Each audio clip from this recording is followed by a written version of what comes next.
Hello everyone, आप सभी का स्वागत है हमारे YouTube channel online study class में। आज के इस वीडियो में हम डिस्कस करेंगे सीटेट एग्ज़ाम के इम्पॉर्टेंट एमसीक्यू, जिसमें हम देखेंगे बाल विकास और शिक्षा शास्त्र के अंतर्गत हार्वर्ड गार्डनर के बहुआयामी बुद्धि सिद्धांत से संबंधित क्वेश्चंस। क्वेश्चन नंबर 1 है, हार्वर्ड गार्डनर के बहुआयामी बुद्धि सिद्धांत के अनुसार कितनी प्रकार की बुद्धि होती है? 5, 6, 7, 9। इसका राइट आंसर है option number C, 7। Howard Gardner के बहुआयामी बुद्धि सिद्धांत के अनुसार कितनी प्रकार की बुद्धि होती है? 7 प्रकार की।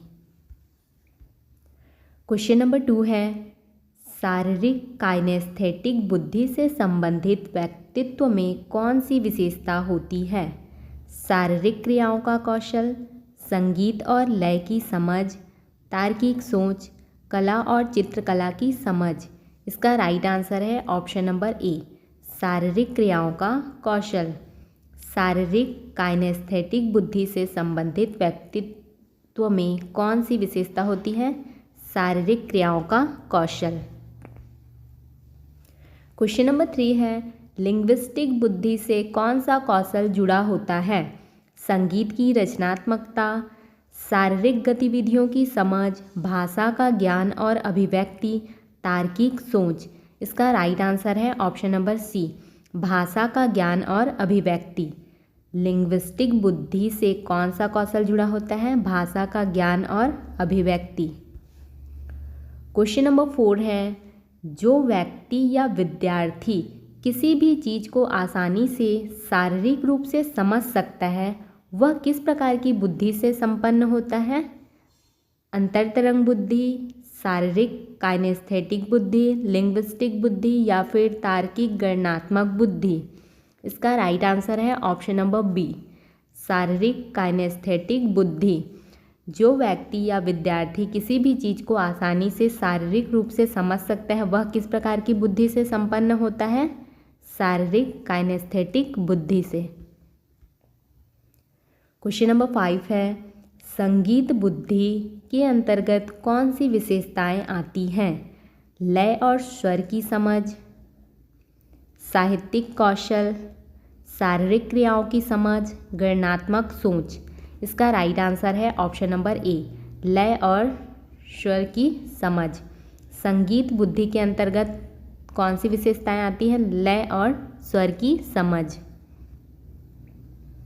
क्वेश्चन नंबर 6 है, स्पैटियल बुद्धि के अंतर्गत व्यक्ति किस क्षमता का परिचय देता है? चित्र और दृश्य को समझने की क्षमता, भाषा को समझने की क्षमता, गणनात्मक और तर्क शक्ति या फिर शारीरिक गतिविधियों का कौशल। इसका राइट आंसर है ऑप्शन नंबर ए, चित्र और दृश्य को समझने की क्षमता। स्पैटियल बुद्धि के अंतर्गत व्यक्ति किस क्षमता का परिचय देता है? चित्र और दृश्य को समझने की क्षमता।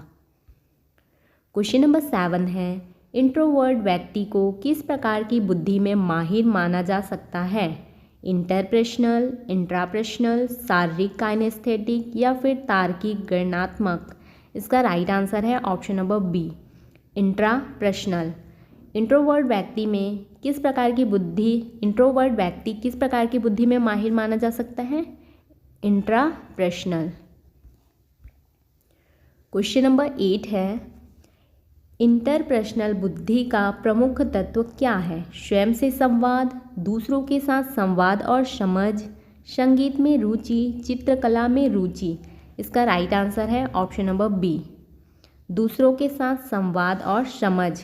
इंटरपर्सनल बुद्धि का प्रमुख तत्व क्या है? दूसरों के साथ संवाद और समझ।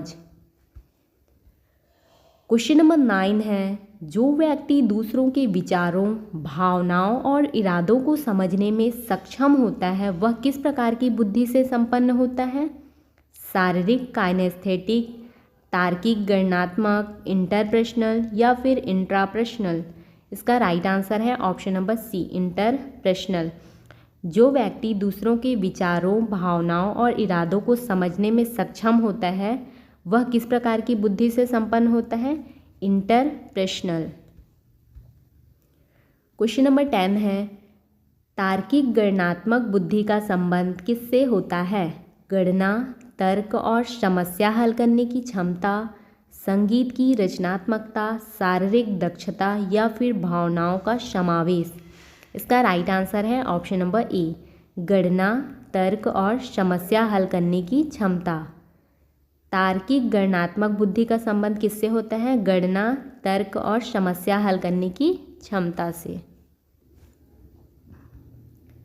क्वेश्चन नंबर 11 है, किस बुद्धि को आत्म जागरूकता से जोड़ते हैं? इंटरपर्सनल, इंट्रापर्सनल, लिंग्विस्टिक या फिर संगीत? इसका राइट आंसर है ऑप्शन नंबर बी, इंट्रापर्सनल। किस बुद्धि को आत्म जागरूकता से जोड़ते हैं? इंट्रापर्सनल।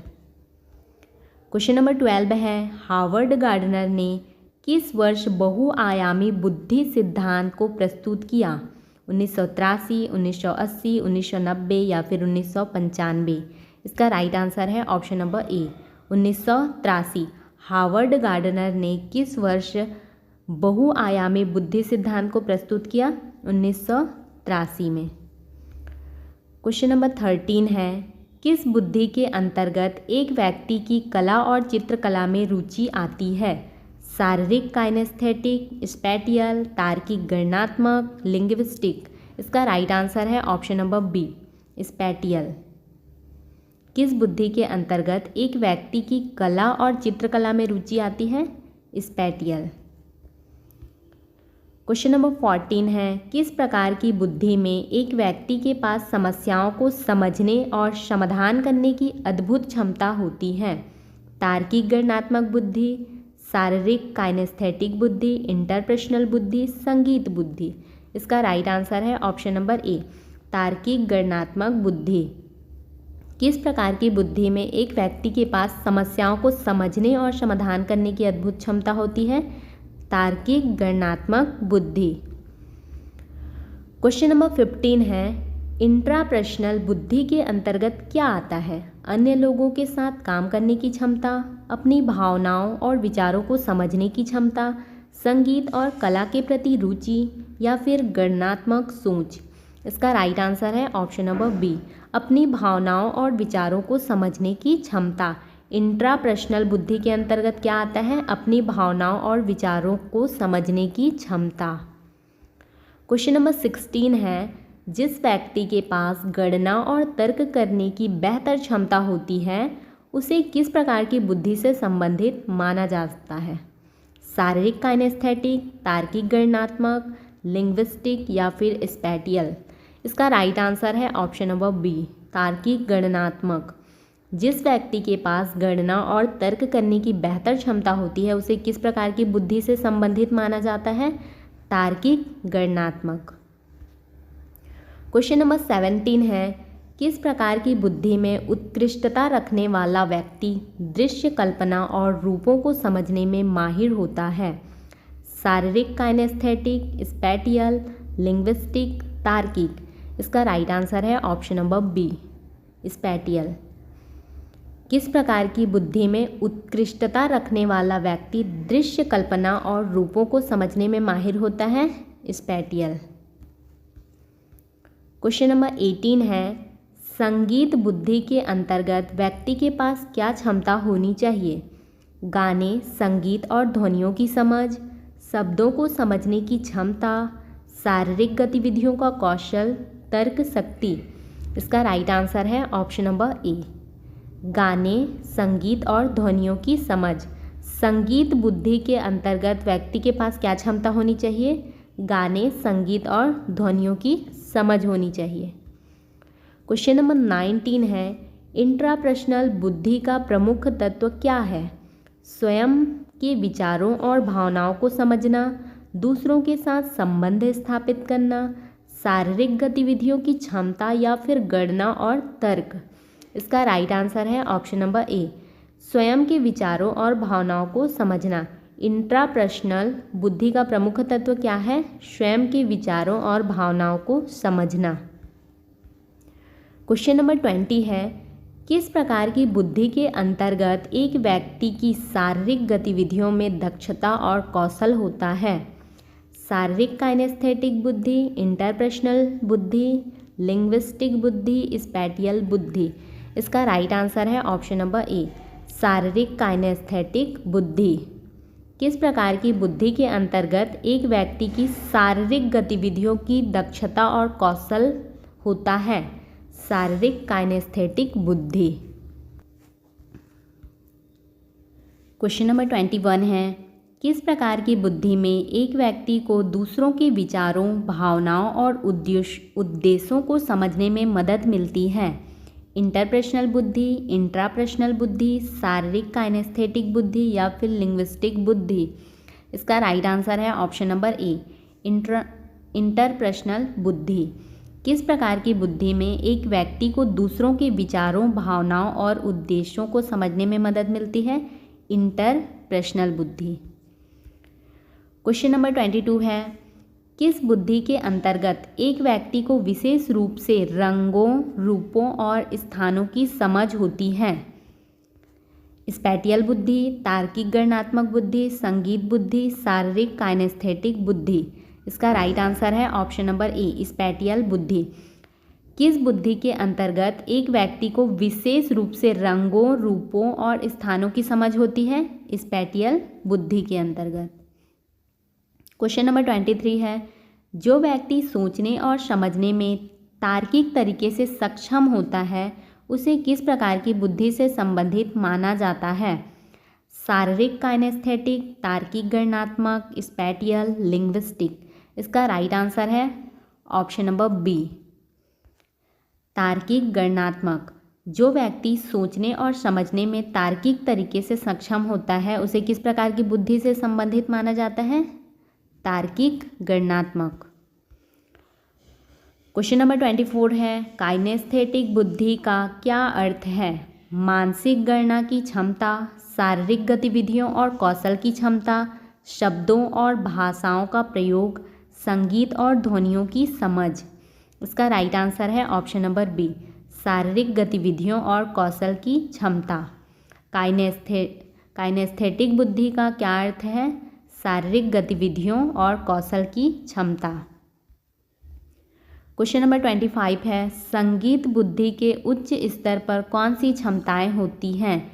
लय, सुर और ध्वनि की सूक्ष्म समझ, रंगों और रूपों को पहचानने की क्षमता, अपने विचारों को स्पष्ट रूप से व्यक्त करना, शारीरिक गतिविधियों की समझ। इसका राइट आंसर है ऑप्शन नंबर ए, लय, सुर और ध्वनियों की सूक्ष्म समझ। संगीत बुद्धि के उच्च स्तर पर कौन सी क्षमताएं होती हैं? लय, सुर और ध्वनियों की सूक्ष्म समझ। क्वेश्चन नंबर 26 है, इंट्रापर्सनल बुद्धि का सर्वोच्चतम उदाहरण क्या हो सकता है? किसी की भावनाओं और विचारों को समझना, समूह में काम करने की क्षमता, गणनात्मक समस्याओं को हल करना या फिर रंगों और आकारों की पहचान। इसका राइट आंसर है ऑप्शन नंबर ए, किसी की भावनाओं और विचारों को समझना। इंट्रापर्सनल बुद्धि का सर्वोच्च उदाहरण क्या हो सकता है? किसी की भावनाओं और विचारों को समझना। क्वेश्चन नंबर 27 है, किस बुद्धि को व्यक्ति की स्वयं की समझ के रूप में परिभाषित किया जा सकता है? इंटरपर्सनल बुद्धि, इंट्रापर्सनल बुद्धि, शारीरिक काइनेस्थेटिक या फिर स्पैटियल बुद्धि। इसका राइट आंसर है ऑप्शन नंबर बी, इंट्रापर्सनल बुद्धि। किस बुद्धि को व्यक्ति की स्वयं की समझ के रूप में परिभाषित किया जा सकता है? इंट्रापर्सनल बुद्धि को। क्वेश्चन नंबर 28 है, हार्वर्ड गार्डनर के अनुसार किस बुद्धि में व्यक्तियों को अन्य व्यक्तियों के साथ सहयोग करने की अधिक क्षमता होती है? इंटरपर्सनल बुद्धि, इंट्रापर्सनल बुद्धि, शारीरिक काइनेस्थेटिक या फिर स्पैटियल। इसका राइट आंसर है ऑप्शन नंबर ए, इंटरपर्सनल बुद्धि। हार्वर्ड गार्डनर के अनुसार किस बुद्धि में व्यक्तियों को अन्य व्यक्तियों के साथ सहयोग करने की क्षमता अधिक होती है? इंटरपर्सनल बुद्धि। क्वेश्चन नंबर 29 है, हार्वर्ड गार्डनर के सिद्धांत में स्पैटियल बुद्धि से क्या संबंधित है? संगीत और ध्वनि की समझ, शारीरिक आंदोलनों का कौशल, रंग, रूप और स्थान की समझ या फिर गणनात्मक और तार्किक समस्या हल करने की क्षमता। इसका राइट आंसर है ऑप्शन नंबर सी, रंग, रूप और स्थान की समझ। हावर्ड गार्डनर के सिद्धांत में स्पैटियल बुद्धि से क्या संबंधित है? रंग, रूप और स्थान की समझ। क्वेश्चन नंबर 30 है, बहुआयामी बुद्धि का सिद्धांत क्या बताता है? हर व्यक्ति में एक ही प्रकार की बुद्धि होती है, व्यक्ति में कई प्रकार की बुद्धि होती है और ये अलग अलग क्षेत्रों में सक्रिय हो सकती है। बुद्धि केवल शिक्षा और अनुभव से आती है, बुद्धि केवल शब्दों और गणना में होती है। इसका राइट आंसर है ऑप्शन नंबर बी, व्यक्ति में कई प्रकार की बुद्धि होती है और ये अलग अलग क्षेत्रों में सक्रिय हो सकती है। बहुआयामी बुद्धि का सिद्धांत क्या बताता है? व्यक्ति में कई प्रकार की बुद्धि होती है और ये अलग अलग क्षेत्र में सक्रिय हो सकती है।